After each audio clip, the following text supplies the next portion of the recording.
ada beberapa pertanyaan yang kami akan saya berikan. Sok atuh. Oke, yang pertama, menurut Koko, apa sih pentingnya memiliki hati yang mau melayani? Hati melayani ya. Iya. Oh. Apa pentingnya? Apa pentingnya? Ya tentu saja itu sangat penting lah. Karena kalau nggak ada yang namanya hati untuk melayani, mana bisa dia melayani? Ya nggak? Betul sih. Bisa aja sih dia melayani, tapi pasti dengan ya agak-agak berat-berat hati lah. Ya, setengah hati. Setengah hati ya. Oke. Jadi kayak ya apa ya? Kayak ingat nggak ada satu pepatah yang bilang gini, if there is a will, there is a way, ya nggak? Iya. Ketika kamu mempunyai dua hal yang berbeda, yaitu kemauan dan kemampuan, mana yang akan kamu pilih? Kamu akan menggunakan kemampuan kamu atau kemauan kamu? Kemauan. Ya, iya, kemauan. Karena dibilangkan if there is a will, there is a way, ya kan? Kalau kamu mampu, pasti kamu mau. Kalau kamu punya hati yang melayani, pasti akan gampang untuk bisa melayani karena udah ada tujuannya, udah di set purpose-nya sebelum melayani. Oke. Bisa nggak Koko kasih kita cerita singkat mengenai hati yang mau melayani? Aduh, cerita singkat ya. Bisa nggak dari aku sendiri? Boleh. Justru Boleh. aku maunya dari Koko. Oh iya, beneran. Iya. Oke, sokah. Ya udah. Mengenai diri saya sendiri ya. Hati melayani ya. Iya. Oke. Saya mau cerita tentang kenapa saya sebenarnya mau pilih sebagai supervisor di UPH College ini. Iya, boleh. Biar saya juga tahu, saya boleh juga tahu kok. Jadi sebenarnya di UPH kan ada 4 supervisor kan, ada 4 asrama kan, ada asrama TC, ada asrama NYC, ada asrama UPH College, ada asrama nursing. Enggak, 5 deh, sama asrama sport department buat mahasiswa sport, ya kan? Nah, dari kelima asrama ini, kenapa aku pilih UPH College? Kenapa aku nggak pilih yang keempat yang lainnya itu? Sebenarnya itu kalau aku pikir-pikir ya, itu sangat berat buat saya, buat aku, buat ambil UPH College karena itu merupakan suatu asrama yang berbeda dibandingkan yang lainnya gitu. Ibaratnya empat asrama yang lain ini selain UPH College itu udah dewasa, ceritanya kayak gitulah. Udah umurnya udah beda. Langsung bisa berpikir ke depan gitu, Ya. langsung berpikir berpikir dewasa. Tapi bukan artinya aku bilang juga kalau UPH College itu nggak berpikir dewasa gitu. Cuman ya ada satu tantangan tersendiri gitu, dan pasti kalau buat orang yang nggak punya hati melayani untuk dia masuk di UPH College, jadi supervisor di UPH College itu pasti akan jadi sangat sulit. Jadi waktu Koko apply jadi supervisor, Koko langsung apply ini jadi supervisor PH College atau gimana? Itu masih pergumulan sebenarnya dulu. Masih pergumulan antara mau ambil UPH College atau mau ambil MIC, karena jujur aku itu suka tantangan.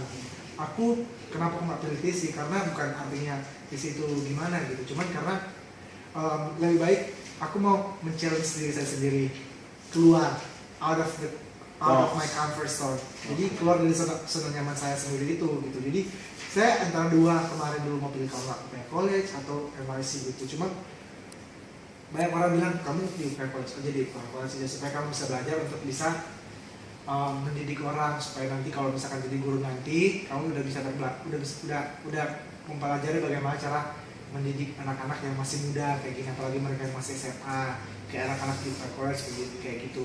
Nah sebenarnya itu masih kayak pergumulan buat saya. Cuman ya lama-lama saya tetap bawa itu dalam doa. Akhirnya ya saya memiliki hati untuk melayani. Susah emang jadi supervisor di UPH College. Gak mudah. Ketika kamu bilang ketika jam curfew-nya harusnya jam 10, tiba-tiba itu ya itu cuman kayak simbol belakang doang jam 10, tapi harusnya jam 10 ya contohnya kayak gitu curfew-nya. Tiba-tiba jadi jam 7. Bukan karena jam curfew-nya diubah jadi jam 7, cuman karena misalkan kalau jaga study time, habis itu jaga jam 7 kan, jam 7 sampai jam 9, habis itu devosi mau kemana lagi, udah mau jam 10, tinggal gak lama lagi. Nah ini kayak ibaratnya jam 7 itu sebagai jam curfew. Sangat sulit, apalagi buat anak-anak yang SMA, sangat sulit. Makanya perlu untuk hati melayani. Puji Tuhannya, bukan saya menyombongkan diri, bukan saya bilang saya punya hati melayani, Tuhan yang tahu kok, Tuhan yang tahu. Tapi saya rindu untuk melayani anak-anak SMA ini, melayani anak-anak yang orang-orang bilang masih ababil. Bisa Koko memberikan suatu refleksi ya, gimana sih selama ini Koko udah jadi supervisor, udah melayani jadi supervisor PH College, apa sih refleksi yang Koko dapetin selama jadi supervisor ini? refleksi secara pribadi, itu nggak mudah sebenarnya buat jadi supervisor di Upaya College. Karena seperti yang saya bilang tadi itu, di sini aku tuh menangani bukan anak-anak biasa, spesial, bukan spesial needs ya, maksudnya spesial, unik dibandingkan yang lain, dibandingkan keempat asrama yang lain. Karena kalau aku bilang tadi kan, kalian itu masih SMA, masih zamannya masih berpikir ya, aku harus gimana, kedepannya aku gimana, aku mau kuliah apa, aku mau ambil apa, gimana. Berarti masih mencari jati diri kalian sendiri, dan itu merupakan suatu hal yang sangat sulit. Apalagi buat saya yang dulu tinggal di asrama TC, dan sekarang saya harus tinggal di asrama College. Bukan karena fasilitasnya, bukan. Tapi seperti yang aku bilang tadi, dulu aku orangnya suka kalau kamu tanya sama teman-teman aku orangnya suka berkelana, suka jalan-jalan, menikmati yang namanya kebebasan. Tapi sekarang saat aku harus masuk di Upaya College, aku harus dibatasi sama hal yang namanya curfew, hal-hal yang namanya ini itu, harus jadi seorang pemimpin yang baik buat anak-anak sama saya dan lain-lain sebagainya. Itu merupakan suatu struggle yang sangat berat. Tapi saya belajar dari hal itu, belajar banyak hal. Bagaimana saya bisa memanage diri saya sendiri, bagaimana saya bisa memanage duit saya, bisa memanage waktu saya, bisa bagi apa yang saya miliki dengan anak-anak saya, dan lain-lain. Banyak banget saya belajar. Pesan saya buat Anda semua yang sedang menonton video ini adalah milikilah hati yang melayani. Hati yang melayani bukan artinya saat Anda harus terjun ke dalam dunia pelayanan seperti jadi MC di gereja, jadi singers di gereja, pemain musik atau lain-lain seperti itu, bukan. Tapi hati melayani saat kalian melayani sebagai siswa. Itulah yang harus kalian miliki. Kalian belajar untuk bagaimana supaya bisa memanage waktu, nggak datang terlambat, mengerjakan tugas. Itu adalah bentuk-bentuk dari bagaimana kalian melayani, memiliki hati yang melayani sebagai siswa. Khususnya buat Upaya College ini.